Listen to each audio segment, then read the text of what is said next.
PCS और 6 IAS के तबादले हुए हैं। वैभव गुप्ता बने हरिद्वार के अपर जिलाधिकारी। आदेश कार्मिक एवं सतर्कता विभाग ने जारी किया। तो ये बड़ी खबर, बड़ी जानकारी, जहां उत्तराखंड में ये बड़ा फेरबदल हुआ है। प्रशासनिक स्तर पर कई जिलों और सचिवालय स्तर पर जिम्मेदारियों में ये बड़ा बदलाव हुआ है। उत्तराखंड से इस वक्त ये बड़ी खबर सामने आ रही है, जहां प्रशासनिक स्तर पर बड़ा फेरबदल किया गया है। राज्य सरकार ने 26 पीसीएस और 6 आईएएस अधिकारियों के तबादले कर दिए हैं, जिससे कई जिलों और सचिवालय स्तर पर जिम्मेदारियों में अहम बदलाव देखने को मिलेगा। कार्मिक एवं सतर्कता विभाग की ओर से जारी आदेश के मुताबिक यह तबादले प्रशासनिक कामकाज को और अधिक प्रभावी और सुचारू बनाने के उद्देश्य से किए गए हैं।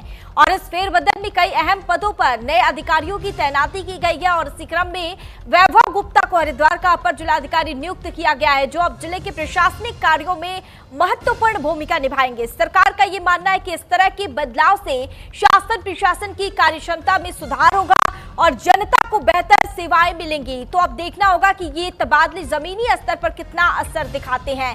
क्योंकि आपको बता दें कि ये बड़ा फेरबदल हुआ और उसके साथ ही 26 पीसीएस और 6 आईएएस के तबादले हुए हैं। वैभव गुप्ता हरिद्वार के अपर जिलाधिकारी बने हैं। तो ये उत्तराखंड में ये बड़ा प्रशासनिक फेरबदल हुआ है। कई जिलों और सचिवालय स्तर पर जिम्मेदारियों में ये बड़ा बदलाव देखने को मिल रहा है। इसके साथ ही शासन में अब नया इसका प्रभाव देखने को मिलेगा। हालांकि अब देखना होगा कि ये बड़ा प्रशासनिक फेरबदल तो हुआ है, 26 पीसीएस और 6 आईएएस के तबादले तो हुए हैं, लेकिन जमीनी हकीकत, जमीनी स्तर पर इसका कितना असर नजर आता है, ये भी बहुत बड़ी बात होगी, देखने वाली बात होगी। आदेश कार्मिक और सतर्कता विभाग ने जारी किया है ये आदेश। तो आपको बता दें कि तबादलों से ये तस्वीर बदलती है या नहीं, प्रशासन अब नई तकदीर लिखती है या नहीं, ये भी देखने वाली बात होगी।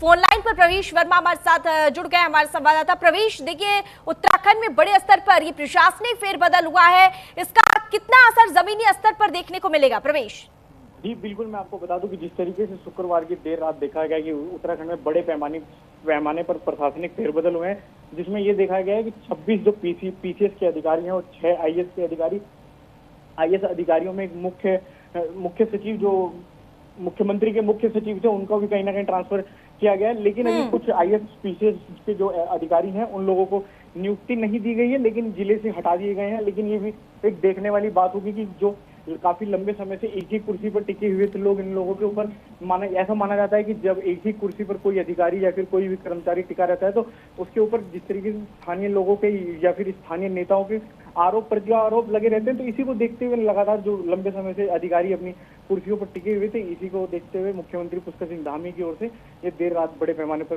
प्रशासनिक फेरबदल हुआ है। देखिए, ये बड़ा प्रयास भी किया गया है और इसके साथ क्या लगता है कि जमीनी स्तर पर इसका कितना असर देखने को मिलेगा इस बड़े बदलाव के बाद?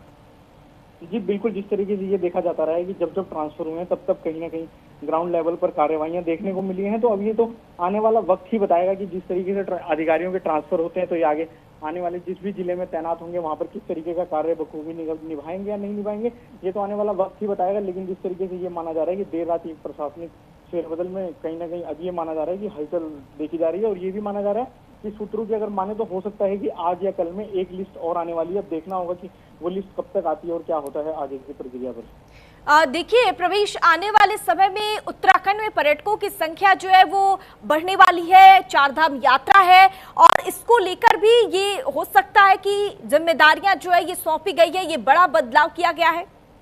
जी बिल्कुल, कहीं ना कहीं आप ये बात बिल्कुल ठीक कह रही हैं, क्योंकि जिस वजह से ये देखा जा रहा है कि अभी कल से ही जो है प्रशासन की ओर से व्यवस्थाएं पूर्ण रूप से ठीक करी जा रही थी और इसी को देखते हुए 19 तारीख को जो है कपाट खुलने हैं गंगोत्री और यमुनोत्री धाम के। तो इसी के तहत जिस तरीके से देखा जा रहा है कि जो ये ट्रांसफर हुए हैं कहीं ना कहीं ये भी अहम महत्वपूर्ण भूमिका निभाएंगे। लेकिन ये एक अलग दिशा में ट्रांसफर हुए हैं और प्रशासनिक ये भी माना जा रहा है कि किस तरीके से आगे की प्रक्रिया जारी रहेगी। चलिए ठीक है प्रवेश, आगे अब देखना होगा कि जमीनी स्तर पर कितना इसका असर दिखेगा। तमाम जानकारी के लिए प्रवेश बहुत शुक्रिया आपका।